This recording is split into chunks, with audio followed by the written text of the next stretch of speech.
Olá! Na introdução desse nosso podcast de hoje, eu me lembrei da Mensagem da Esperança de Euripides Barçanufo, que é de 1983, né? Onde ele comenta algumas questões que são bastante relevantes. E ele fala sobre a urgente necessidade de que a fé, a esperança e o otimismo renasçam nos corações. Ele também fala que nós, espíritas, não devemos engrossar as fileiras do desalento e que a gente tem o dever inadiável de transmitir coragem, de infundir o ânimo e de reaquecer as esperanças, despertando a fé. A Cláudia vai falar para nós hoje de um tema muito importante, que é o dever, né? E nessa mensagem, Euripides Barçanufo nos fala da importância da gente levar essa mensagem por toda parte, da gente transmitir por todos os meios de comunicação que estiverem ao nosso alcance. E esse é um pouquinho da nossa tentativa com cada iniciativa que o Grupo Espírita Irmão Áureo está tomando nestes momentos de pandemia. A gente espera contar com cada um que está nos assistindo. A gente tem o podcast, a gente também agora tem as lives e temos os diversos estudos, tanto do GEIA quanto do Grupo Espírita Paulo de Tarso, lá de Catalão, com o qual a gente está com uma parceria muito boa. E isso é, sobretudo, um convite, porque a gente acredita, como a Cláudia vai falar, que todos nós temos o dever de fazer o nosso melhor. Por isso a gente deixa aqui o nosso convite. Divulgue o nosso podcast, né? Convide para as nossas lives, participe, estude. Esse é um trabalho fundamental para todos nós desenvolvermos nestas épocas. Um grande abraço e vamos ouvir agora a palestra da Cláudia.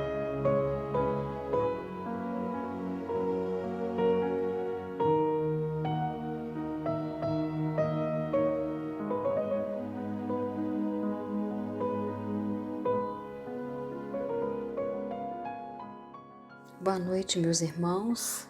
Sejam todos bem-vindos a mais um podcast de estudos do Evangelho, aqui do nosso Grupo Espírita Irmão Áureo. Que Deus nos abençoe a todos e que Jesus possa acolher os nossos corações. Hoje falaremos sobre o dever. O capítulo 17 de O Evangelho segundo o Espiritismo, intitulado Sede Perfeitos, inicia-se com o versículo 48 do capítulo 5 do livro de Mateus, que assim diz: Sede, pois, vós outros perfeitos, como perfeito é o vosso Pai Celestial. Perfeitos como Deus não podemos ser, mas, como sabemos, a lei do progresso impõe aos nossos espíritos a perfectibilidade relativa. Estamos submetidos a essa lei natural e caminhamos em direção a Deus, que é para nossos espíritos força atrativa, ainda que não tenhamos consciência disso. Nesse capítulo 17, item 7, Instruções dos Espíritos, o Espírito Lázaro nos define o dever, que é o tema do estudo de hoje. O dever é a obrigação moral, primeiro para consigo mesmo, e depois para com os outros. O dever é a lei da vida. Encontramo-lo nos mínimos detalhes, como nos atos mais elevados. Quero falar aqui somente do dever moral, e não do que se refere às profissões. Na ordem dos sentimentos, o dever é muito difícil de ser cumprido, porque se encontra em antagonismo com as seduções do interesse e do coração. Suas vitórias não têm testemunhas e suas derrotas não sofrem repressão. O dever íntimo do homem está entregue ao seu livre arbítrio. O aguilhão da consciência, esse guardião da probidade interior, o adverte e sustenta, mas ele se mostra frequentemente impotente diante dos sofismas da paixão. O dever do coração, fielmente observado, eleva o homem. Mas como precisar esse dever? Onde ele começa? Onde acaba? O dever começa precisamente no ponto em que ameaçais a felicidade ou a tranquilidade do vosso próximo. e termina no limite que não desejaríeis ver transposto em relação a vós mesmos. Então Lázaro restringe sua fala ao dever moral e nos diz que nossa consciência é o aguilhão, ou seja, a ferroada que nos garante a probidade interior. Mas o que é probidade? Probidade é qualidade daquilo que é íntegro, honesto, reto. Cabe aqui lembrar a questão 621 de O Livro dos Espíritos, que trata da lei divina ou natural, quando Kardec questiona os espíritos: onde está escrita a lei de Deus? Resposta: na consciência. E pergunta Kardec ainda: visto que o homem traz em sua consciência a lei de Deus, que necessidade havia de lhe ser ela revelada? Resposta: ele a esquecera e desprezara, quis então Deus lhe fosse lembrada. Quando o espírito mergulha na carne para as experiências reencarnatórias, o peso da matéria obscurece esse conhecimento. Jesus veio nos ensinar a andar no mundo com a consciência desperta para esses valores gravados nela. A lei divina é a estrada segura por onde devemos transitar. É diretriz de segurança e todas as vezes que me desvio dela e começo a caminhar pela margem, a consciência, onde ela está escrita, me lembra do meu dever. Sofremos conflitos internos todas as vezes que o meu querer, que se concretiza através do livre-arbítrio, nas escolhas que faço, está em desarmonia com essas leis. Leon Denis, no livro Depois da Morte, item 42, intitulado A Vida Moral, vai nos dizer que, gravados em si, todo ser humano traz os rudimentos da lei moral. É neste mundo mesmo que ela recebe um começo de sanção. Qualquer ato bom acarreta para seu autor uma satisfação íntima, uma espécie de ampliação da alma. As más ações trazem muitas vezes amargores e desgostos em sua passagem. É, portanto, um processo interno que ocorre portas adentro de nossa intimidade, de modo que pode ser que externamente eu me apresente com uma casca adequada aos locais onde me movimento. Quem olha de fora pode ver alguém que, sob todos os aspectos, pode ser considerado uma boa pessoa. Entretanto, o nosso mundo interior é construção que Deus conhece e nossa consciência também. A evolução espiritual se dá a partir daí, de dentro para fora e não de fora para dentro. Os outros podem até desconhecer os erros que hajamos cometido ou as ações nobres praticadas, mas cada um de nós sabe. Os enganos com o tempo passam, mas o dever permanece a ser observado e cumprido. Sob esse aspecto, vai nos ensinar Leon Denis que a lei moral impõe-se como obrigação a todos que não se descuram de seus próprios destinos. Todo ser que já se preocupa com seu destino de espírito imortal, que compreende em Jesus o caminho, a verdade e a vida, entende a necessidade da higiene da alma, que se aplique a todos os nossos atos e conserve nossas forças espirituais em equilíbrio e harmonia. Os princípios espíritas que nos descortinam sem qualquer sofisma a imortalidade da alma, a sobrevivência dessa ao corpo que temporariamente habita, a ressonância dos atos que praticamos, a nos trazer de volta tudo aquilo que construímos para o bem ou para o mal, deve elevar o nosso senso de responsabilidade, pois quem sabe onde vai, pisa mais forte e imprime aos próprios passos vigor e constância, a fim de atingir o objetivo. Embora Lázaro já nos tenha definido de forma tão apropriada o dever, Leon Denis também traz sua contribuição no livro Depois da Morte, definindo que o dever é o conjunto das prescrições da lei moral, a regra pela qual o homem deve conduzir-se nas relações com seus semelhantes e com o universo inteiro. Inflexível, sempre ergue-se para nós, apontando a escadaria do progresso, cujos degraus se perdem em alturas incomensuráveis. Inflexível significa que não se dobra ou não se curva, ou seja, Não podemos enganar ou dobrar as leis naturais que regem os destinos de todos os seres. Para evoluirmos espiritualmente, é preciso estar de acordo com elas. Não há outra opção. Devemos entender também, segundo vai nos dizer Denis, que o dever não é idêntico para todos e vai variar segundo a nossa condição. E saber, diz ele, quanto mais nos elevamos, tanto mais os nossos olhos ele adquire grandeza, majestade, extensão. Seu culto é sempre agradável ao virtuoso e a submissão às suas leis é fértil em alegrias íntimas e inigualáveis. Os espíritos superiores já têm profundamente enraizado em si o sentimento do dever e é sem esforço que seguem a própria rota.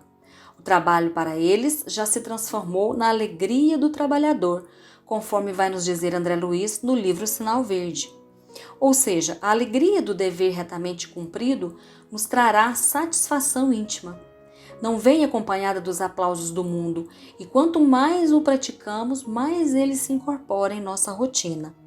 Em síntese, a obrigação moral consiste em ter a consciência desperta para o bem consigo mesmo e com as pessoas, utilizando o livre-arbítrio de forma mais salutar e responsável possível.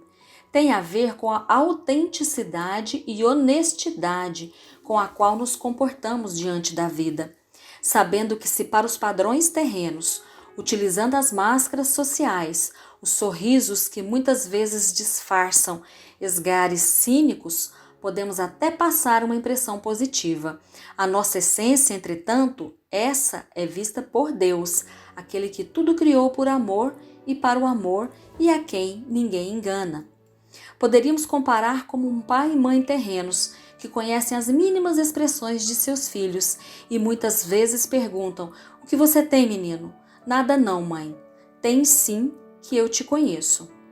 Para que não haja sombra de dúvidas, a nossa consciência, que é um pedacinho de Deus em nós e onde estão gravadas as leis divinas, também arquiva todos os nossos atos, pelos quais responderemos e seremos constrangidos a recomeçar, tantas vezes quantas necessárias, os processos de redenção de nossa alma, até que o dever se torne para nós algo natural. Precisamos refletir então sobre os nossos hábitos e nos perguntar o quanto eles já se amoldam ao dever que nos cabe, ou se são simples repetições daquilo que praticamos há muito tempo, sem pensar nas consequências para o nosso espírito. A verdadeira vida, meus irmãos, começa no coração. Tudo o que fazemos levando em conta o nosso coração e o coração do outro não tem chance de dar errado, porque flui no amor. Lembremos que a honestidade perante o mundo nem sempre é honestidade de acordo com as leis divinas. Os juízos de valor que a sociedade faz estão influenciados pela paixão e pelos interesses materiais, e nesse sentido podem caminhar inclusive as leis de uma sociedade. Entretanto, o homem de bem deve ter como guia a sua consciência, onde está escrita a lei de Deus, conforme já o dissemos.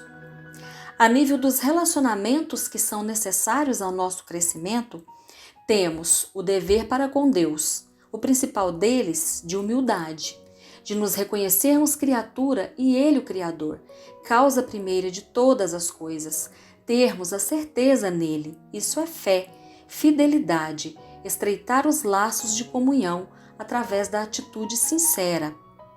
Temos também o dever moral para conosco mesmo, de respeitar e reconhecer nossa própria condição, estudarmos-nos atentamente, com atenção, e submetermos todo e qualquer ato a exame escrupuloso, uma vez que a intenção agrava a falta, como já nos ensina o Evangelho. Temos o dever da autoiluminação, do autoconhecimento, de cuidar de nosso templo interior, dos pensamentos que cultivamos e que criam a atmosfera na qual respiramos. Quando não cuidamos bem de nós mesmos, estamos com um problema. A vida é um presente dado por Deus. Poderíamos desprezar tal presente ou viver de tal forma que não o dignifiquemos todos os dias? Cuidar do corpo, cuidar da mente, cuidar do espírito. Em seguida, temos o dever para com o nosso próximo, e em relação a este vai nos dizer Lázaro: O dever começa precisamente no ponto em que ameaçam a felicidade ou a paz do nosso próximo e termina no limite em que não desejaríeis ver transposto em relação a vós mesmos. Se sofro, meu irmão também sofre. Se tenho dificuldades, meu irmão também as tem. Se quero que me respeitem, que sejam brandos para comigo, que tenham paciência, que entendam as minhas dificuldades, igual direito assiste ao meu próximo. Se existem limites que em relação à minha pessoa não devem ser ultrapassados, o que dizer do próximo? Não lhe assiste o mesmo direito? Para executarmos bem os nossos deveres morais, é salutar que os ensinamentos trazidos por Jesus sejam aplicados em nossa própria vida. Reflitamos que todas as sementes que plantarmos terão frutos, sejam eles bons ou ruins. A semeadura é livre, mas a colheita é obrigatória.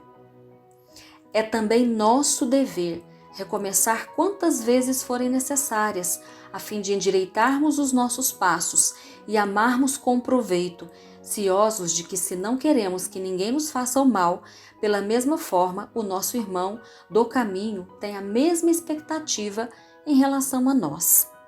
Para encerrar, reflitamos que Lázaro, o mesmo Espírito que vem nos dizer o quão importante é nos afeiçoarmos ao dever, assina nada menos do que 3 mensagens no capítulo 9 de O Evangelho segundo o Espiritismo. Bem-aventurados os que são brandos e pacíficos, como a nos indicar o caminho, para que não nos desviemos do alvo e nos dar forças para seguir a jornada evolutiva, cumprindo nosso dever. Lázaro fala primeiro da afabilidade e doçura, nos dizendo que não basta que de nossos lábios gotejem leite e mel, pois se o coração nada tem com isso, há hipocrisia. Nos conclama então a benevolência para com todos. Em segundo lugar, vai nos falar sobre a paciência, afirmando que a dor é uma bênção que Deus envia aos seus eleitos e que não devemos nos afligir diante dela, ou mesmo nos revoltar, porque estes são sentimentos que nos afastam do nosso dever. Ao contrário, o Espírito benfeitor nos aconselha a paciência, a saber esperar, a construir a paz, compreendendo o tempo de Deus para todas as coisas. Nos conclama a ter coragem, nos dizendo que a vida é difícil e se compõe de 1000 nadas, que são picadas que podem ferir, mas que devemos considerar os nossos deveres e as compensações e consolações que temos por outro lado, e devemos assim olhar para cima e não curvar a fronte para o chão, tendo Jesus como nosso exemplo, que passou pelos sofrimentos deste mundo sem ter nada que pudesse censurá-lo, o que não é o nosso caso. Nos recomenda, por fim, a obediência e a resignação. A obediência é o consentimento da razão, que utiliza seus recursos para compreender que as leis divinas são a expressão máxima do amor de Deus e que nos cabe acatá-las. A resignação é o consentimento do coração, quando nosso templo interior, iluminado pelas luzes divinas, encontra as respostas que procura em si mesmo e integra-se ao grande movimento da vida que sempre flui no amor. Deus quer de nós coragem, que quer dizer ação do coração, para lutar contra nossos vícios e imperfeições, esforçando-nos por nos tornar pessoas de bem, construindo o reino de Deus em nossos corações e tomando posse desse reino. Jesus sustenta-nos sem cessar a fé e as esperanças. Os bons espíritos nos consolam e nos animam com lições como a que estudamos hoje, mas precisamos andar por nós mesmos e nos afeiçoarmos ao nosso dever. Encerremos com André Luiz, no livro Sinal Verde, lição 17, intitulada Dever e Trabalho, quando afirma: quando o trabalhador converte o trabalho em alegria, o trabalho se transforma na alegria do trabalhador.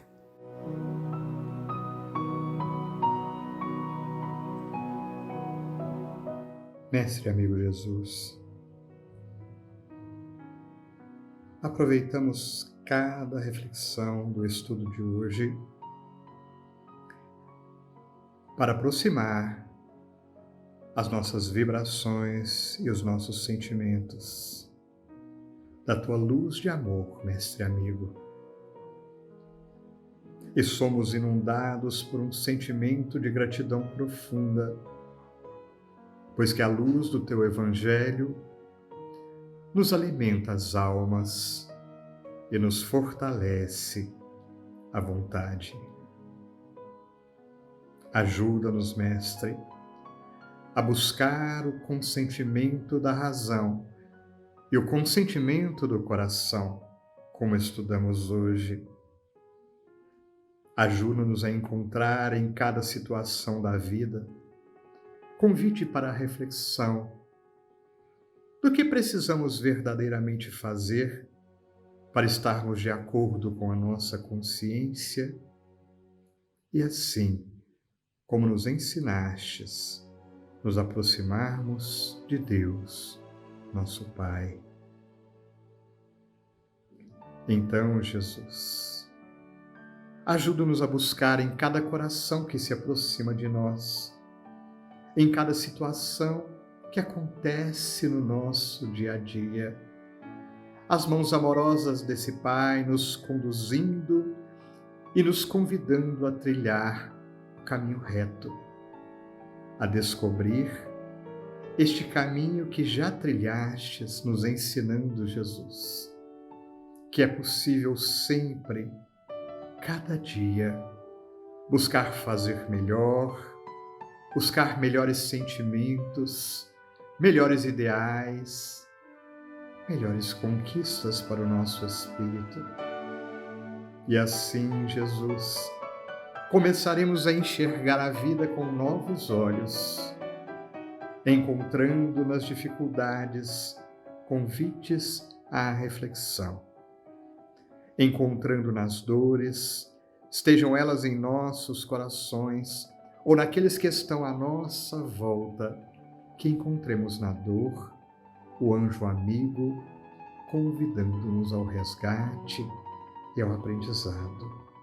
Mas, sobretudo, Jesus, que possamos também enxergar todo o amor que nos envolve, desde os corações amigos entre os encarnados, às correntes de afeto dos companheiros espirituais que tanto nos querem bem, até mesmo reconhecendo, Jesus, a Tua presença magnânime que caminha ao nosso lado, ao lado de cada coração vinculado ao planeta Terra.